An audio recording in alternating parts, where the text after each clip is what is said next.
Welcome. It's been a long time since we've done one of these, but we definitely like to pay tribute to actors that we've lost. And it's been several years since we lost this actor. It's been over 10 years, hasn't it, or something? Yeah. Something like that. We want to pay tribute to Patrick Swayze.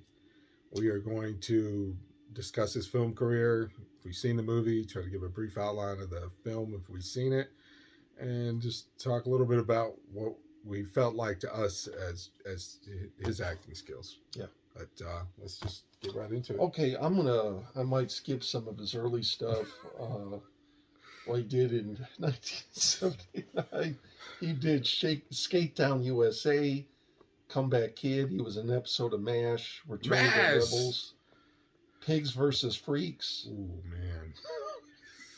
Let's just keep going on that one. Okay, so let's just go to 1983, one of your favorite films, The Outsiders. Where the hell have you been? Do you know what time it is? Well, it's 2 o'clock in the morning, kiddo. Hey, Pony, where you been? Fell asleep in the lot. You what? I was talking to Johnny and I fell asleep in the lot. I didn't mean to. Yeah? Hey, and I can't even call the cops because you two would be thrown in a boys' home so fast it would make your head spin. Outsiders is great. Especially if you grew up in, 80s and the 90s, you read it in school, read the book, then we watched the movie. I was an instant fan of both. Love Patrick Swayze in that, sort of the older, overprotective brother to C. Thomas Howell and Rob Lowe. Yeah, that is still one of my favorite movies to this day. And I know what you're saying, and I absolutely respect that. I don't think I ever saw the film or knew about it. Well, I may have known about it. Let me put it that way. I've seen the box cover for it, but I never watched it until you showed it to me about, 10, 12 years ago. It's been a little while, yeah. I haven't seen it in a while yet. I need to. And, we've got some other friends who were big fans. Jared was a big fan of The Outsiders. But yeah, I mean, I liked Diane Lane. Diane Lane's in it. Emilio Estevez. Emilio Estevez, Matt Dillon. And Swayze does, a heck of a job as, like you said, the protective brother, Yeah. And so that, I think, gives him his biggest boost at that point. And he goes ahead in 83. He also does Uncommon Valor. Yeah! What are you doing? All right! You don't ever quit, boy. Not when it's for real. All right, gentlemen. I haven't seen it. That's a heck of it's a pretty good action movie for the 80s. Gene Hackman and Robert Stack get together. Robert Stack, man. I think it was Stack's son was left in Vietnam, and Gene Hackman's both. And they're getting a team together to go back because they heard that, their kids were in Vietnam or whatever the case might be. So they get a team together comprised, I think it was Fred Ward was in it, Randall Tex Cobb, Red Brown, and Patrick Swayze. And it's a good action film for that time. Okay. So that was in 83. We go to 84 with Grandview, USA. No, that's a no on my part too. Okay, 84, another iconic, defining a generation in a decade for young people that time. 1984, Red Dawn. Get in! Get down!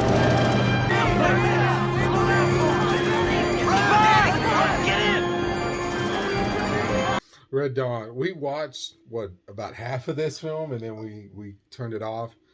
They've redone it with Chris Hemsworth. It was it was all right. Basically, the Soviet Union invades the U.S., but they basically go in through the back door. They go to some small town, and take it over. So it was okay for what I remember. What I saw, I just haven't seen it all the way through. I remember watching it. I've seen it before when I was younger, and again, it had a huge cast in it. For that time, a lot of not necessarily the Brad Pack, but who's who of that period of that decade. And so that was another big feather in his cap for that period of time. He does Youngblood in 1986. I've heard of it. I saw a clip of it. I haven't seen it all the way through. Okay, North and South, Book 1. No. Is that the Civil War? I don't want to. Amazing Stories. I've seen some of those, but I don't remember if I saw the one he was in. I don't even. Yeah, I vaguely remember it, but I don't remember the one he was in. Yeah. Oh, Steel Dawn. Oof. 19. Now let me tell you something. No. Steel Dawn. So it's a post-apocalyptic film trying to capitalize off the success of Mad Max and Road Warrior. So in this, your protagonist, your hero, is Patrick Swayze, right? And of course, he comes across, he's the loner type, and he comes across a small village that's being terrorized by Anthony Zerbe, I think, was the bad guy. And I haven't seen it. And so he protects the town. He protects a lady. He falls in love with her. Her husband or brother, one of the two, Brian James. And it's a good post-apocalyptic. Well, it's all right. Okay. I'd recommend it. We should watch it sometime. Yeah, sure. Yeah, sure. Next. Let's see. Tiger Warsaw. Never saw it. What is that about? Chuck brought sorrow to his family when he shot his father, who is now a semi-invalid. Good gracious. All right, next. Yeah. Moving on from that. Yeah, Dirty Dancing. When did it come out? 87? It was 87, yes. Yeah. Don't try so hard. Good going. Good going. Close your eyes. Yeah, you're right. Yeah, it was another big one. I mean, if you went back and watched it, it is more for the female. It's dancing. It's a love story. But, I mean, it's a different way they shot it because when they were doing these dance scenes, and Patrick Swayze does know how to dance. Yeah. Jennifer Grey had trouble taking that stuff seriously, so Swayze would get frustrated. And they did these shots of them trying to do this stuff over and over, and you could see this sort of frustration, tension between them. It was a different way to shoot it, but it came out really well. It really helped the film. Yeah, from what I understand, it was not necessarily legendary, but the two of them had a fairly obvious and fairly well publicized, not a feud, but they didn't get along on set, I guess. No, well, at the beginning, and then they hashed it out, and they ended up becoming really good friends. Okay. But yeah, good for them. But yeah, Dirty Dancing. That was in almost missed it. Yeah. Next. Let's try something else out. Okay, here's the one that most people remember him for almost. 1989 Roadhouse. I want you to be nice until it's time to not be nice. Well, how are we supposed to know when that is? You won't. I'll let you know. You are the bouncers, I am the cooler. All you have to do is watch my back and each other's. Take out the trash. It's Dalton. Roadhouse, man. That was definitely a big favorite of mine. Love it. Yeah, Love Ben it. Gazzara is the bad guy. Oh, yeah. You got Sam Elliott as Sam his Elliott, friend. yeah. Basically he's a bouncer, but he's paid top dollar because he's one of the best that, helps these clubs that are basically just like Fight Club or whatever. And he helps turn them around, helps make them profitable. But you got to pay him a hefty penny. Yeah. And it's a Double Deuce in Kansas somewhere, I think. But no, that is a great film. A lot of fight scenes, action. You like it. If you like movies like it, it's great. And what's funny is that movie came out. He had a football injury to his knee. And during the filming of that, he messed his knee up again. He had already committed to doing Predator 2, but had to back out of it because of his knee. And that's why they casted Danny Glover. But yeah, Roadhouse is, love that film. Yeah, Roadhouse, I never really got into it, but I was aware that I had seen it, and I've got a lot of, appreciation for it. I really do. Now, the one I did see after he did this, he did Next of Kin in 1989. That's good. Next of Kin was good. You've got I wouldn't say a small performance. It was a supporting performance of Liam Neeson as his brother. Oh, wow. Basically, I think what happens is Liam Neeson and one brother goes to, I think, the north because they're basically, it's what it is. It's their old kin. Mm-hmm. And they live in a more rural area. And I forgot what happens exactly, but one of them goes to what you call the city and gets in trouble, gets killed. Then they send the next brother, which is Liam Neeson. He goes there to get the brother's body, bring it back, find out what happened. He gets killed. Huh. And then Patrick Swayze says, all right, I've had enough. Mm. And he goes and he kicks some ass. Nice. So that was in 1989 also. After next kid, it was Ghost in 1990. Ghost, which is another one of those films that was kind of, I don't want to say it was like a throwaway. I don't think they expected to be the hit that it was. Oh, good gosh, man. That really... Oh, it just was huge. Patrick Swayze, obviously, Demi Moore. Whoopi Goldberg was cast, but they didn't want Whoopi. And basically, Swayze went in and said, if Whoopi's not in this film, I'm not going to be in it. Yeah.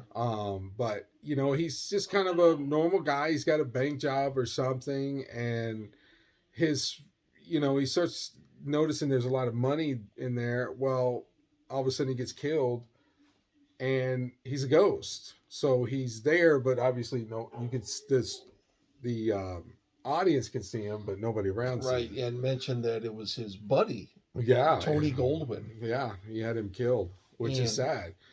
Yeah. Again, it's a love story. It's more catered towards female, but it is a very good movie. Yeah, I personally, I loved it. I remember my sister was working McDonald's in the 90s, late 80s, 90s, and it was back when I think there were like 4 films that McDonald's was, back then they would do different things, toys, and then every once in a while they'd do a major promotion, and they did 4 films. Addams Family, I think, was one, or Addams Family Values, Ghost, and then 1 or 2 other movies, if I'm not mistaken. So they were really heavily promoting that on VHS, of course, back then. Yeah. And you remember the dude in the subway, Vincent Schiavelli? Yeah. Get off my train! No. Get off! Get off! Get off! Get off! Get off! Get out of here! Get off! No. Man, Get off my train. Yeah, dude, that was great, man. That guy's awesome. Yeah, Ghost was, it's really good. If you haven't seen Ghost, you definitely need to check it out. Okay, so that We're was on a roll here. He's definitely rolling. Yeah, he did a string of films that really got him, up in the top bracket in Hollywood, superstardom in the 80s and early 90s. So he does a great action film in the form of Point Break in 1991. With a young Keanu Reeves.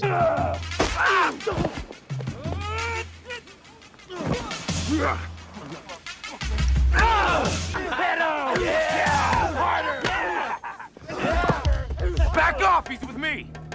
Kiss my ass. Back off, war child, seriously. Thank you. Young Keanu Gary Reeves. Busey. There's a lot of actors in that film, Yes. actually. It took me a long time to actually catch this and watch it. I didn't watch it till probably my mid to late 20s. Okay. And then I know we watched it together. It's a great film. Now, I'm not going to comment on the remake they did. This one was just great because, Patrick Swayze, first of all, is a surfer. He's got blonde hair. You never seen him with blonde hair before. Right.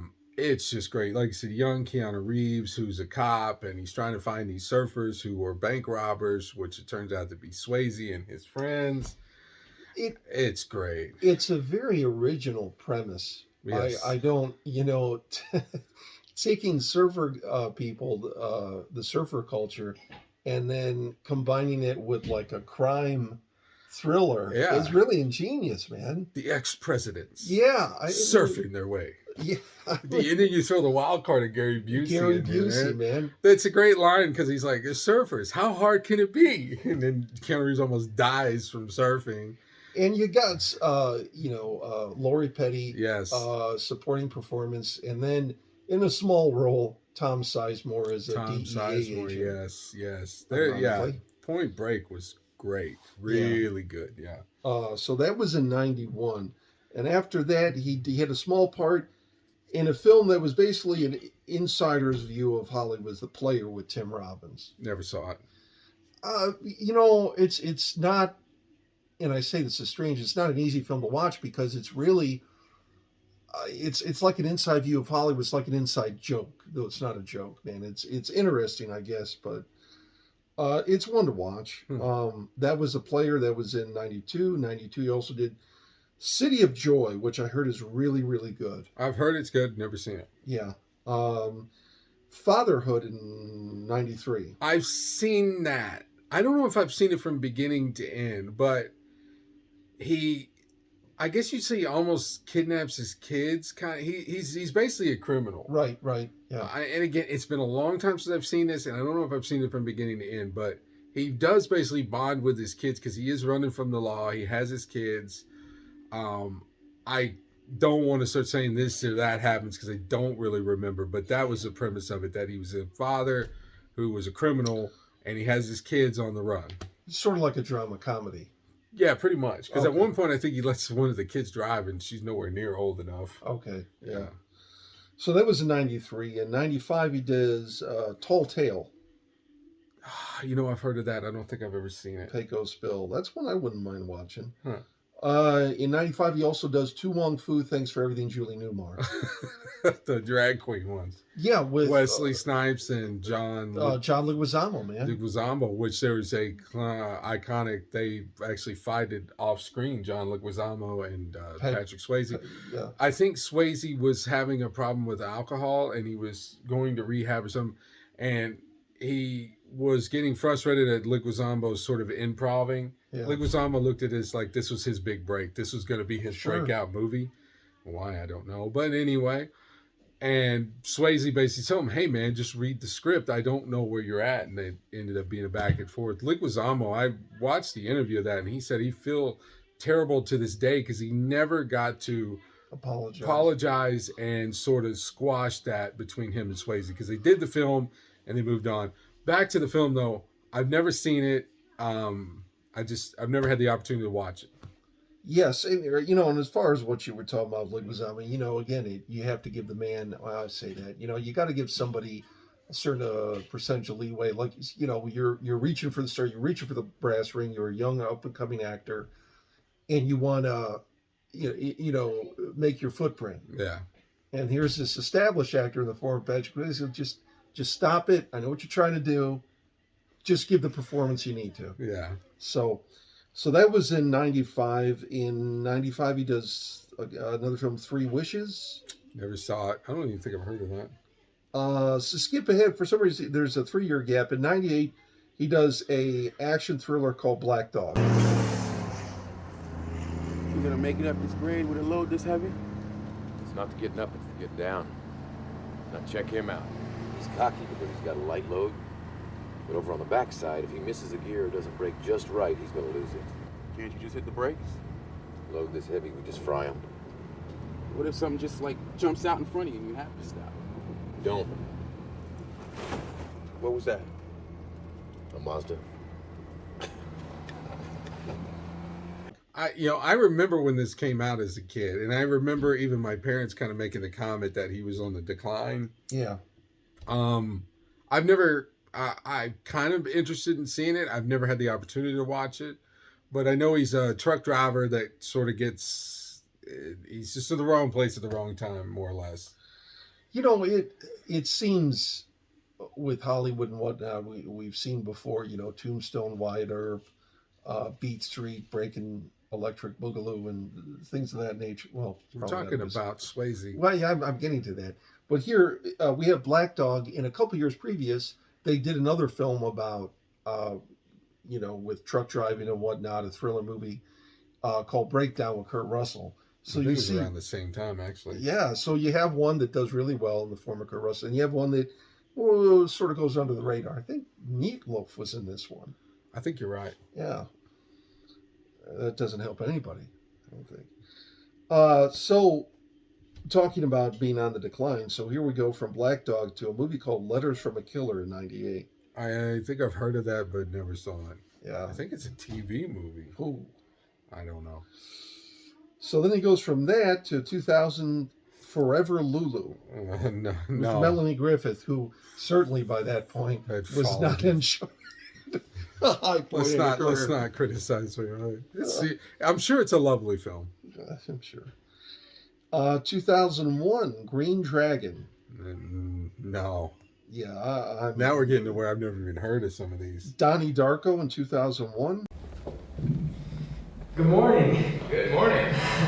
How much are they paying you to be here? Excuse me? What is your name, son? Gerald. Well, Gerald, I think you're afraid. Are you telling us this stuff so we can buy your book? Because I gotta tell you, if you are, that was some of the worst advice I ever heard. You see how sad this is? I want your sister to lose weight, tell her to get off the couch, stop eating Twinkies, and maybe go out for field hockey. You know what? No one ever knows what they want to be when they grow up. You know, it takes a little while to find that out, right, Jim? Donnie Darko's, that was Jake Gyllenhaal's first movie. I've heard of it. It's definitely weird to see that rabbit in it. It's weird. I've never seen it all the way through. I've just seen pieces of it. Okay, all right, fair enough. 2002 was Waking Up in Reno. I've seen this movie. I remember renting it for some reason because I was like, wow, Billy Bob Thornton, Charlize Theron, Patrick Swayze, and I forget the female actress that plays Billy Bob Thornton's wife. It's a comedy. They're friends and couples that they're going to drive to Reno, Las Vegas, and things happen along the way and stuff. I've seen it. Don't ever plan on seeing it again. I mean, it's not a high mark. Well, he's not even the top bill. Right. Billy Bob Thornton was. Well, by that point, yeah. So, yeah, it was. I mean, it had funny parts in it, don't get me wrong, but, I mean, check it out if you're that interested. Okay, so we go to One Last Dance in 2003. I think that was sort of kind of an thing for him to show up, like, to his character. And oh, really? Okay. I don't know for sure. I've heard of the film, though, just never seen it. In 2003, also does 11-14. Never saw it. Then he does Ja Rule, Murder Rings. Whoopi. Wasn't that her show or something? I think, yes, it was. So she had him, which is cool. Yeah. Glad their friendship was from what I understand, a very long-lasting friendship. Hey. 2004 was Dirty Dancing Havana Nights. Yeah.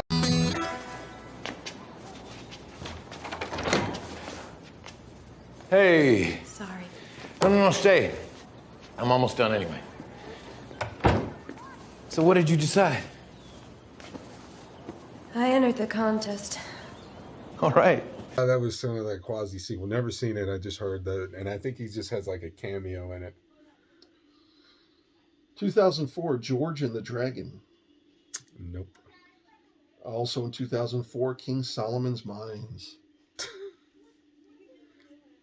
I'm drawing a blank. Yeah. 2005, Icon. Nope.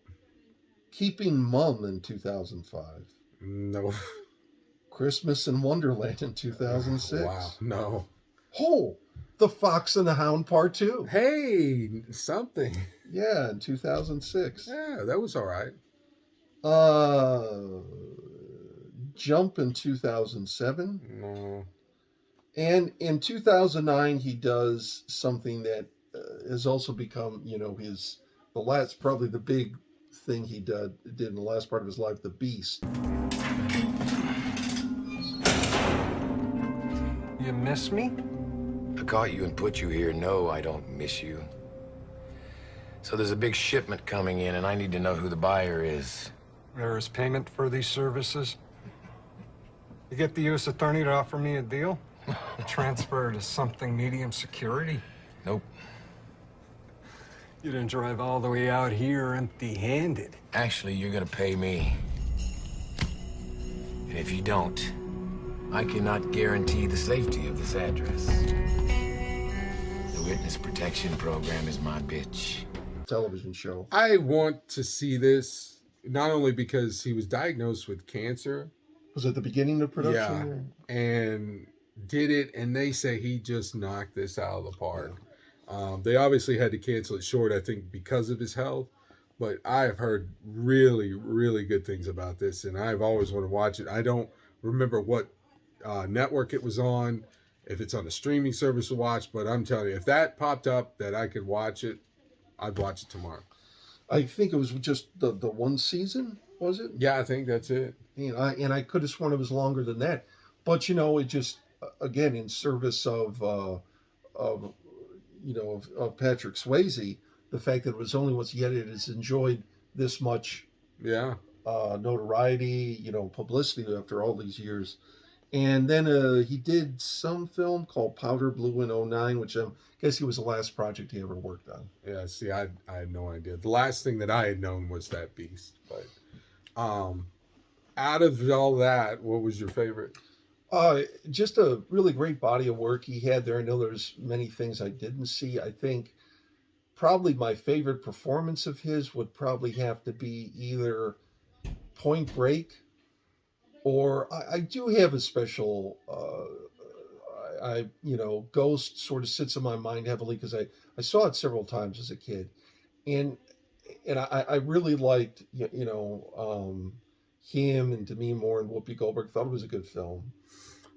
It holds a special place in my heart, especially the ending too, where he's like, "The love inside you, take it with you." Yeah, And I know, yeah. there's a lot of sensitivity with that subject. It's a special place in my heart. Growing up with that film and just how beautiful it was shot and everything, and it's also sad because I remember actually just watching some of the clips of that movie a few months ago, Yeah. and that ending with we don't have Patrick Swayze with us anymore. It's a little emotional, honestly.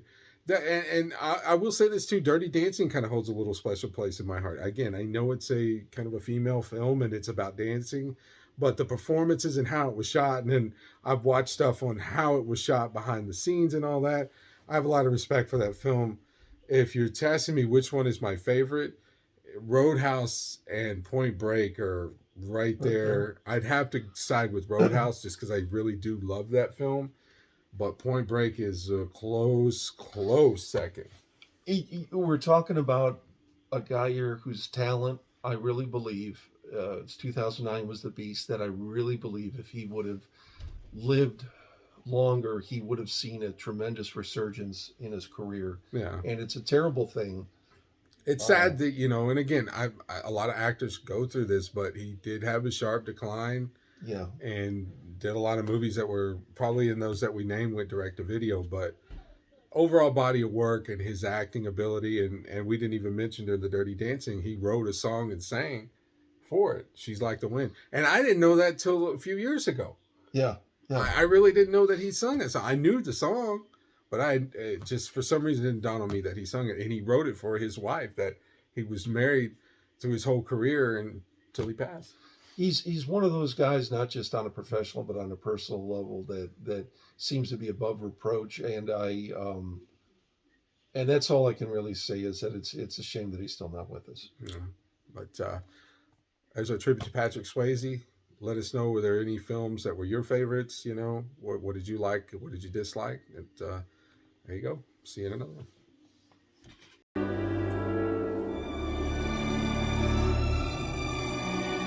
It's amazing, Molly. The love inside, you take it with you.